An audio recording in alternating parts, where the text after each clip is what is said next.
পাথরের মতো জীবন্ত বহু কাটালেন, একটু মাটি হয়ে দেখেন।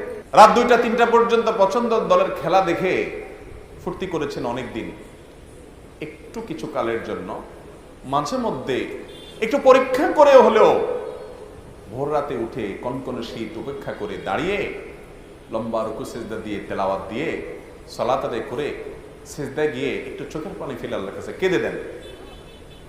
আল্লাহর শপথ করে বলছি, পৃথিবীর সবচেয়ে তৃপ্তিদায়ক মুহূর্ত আপনার কাছে সেই মুহূর্ত হবে যখন রবের সামনে দাঁড়িয়ে একটু চোখের পানি ফেলতে পারছেন।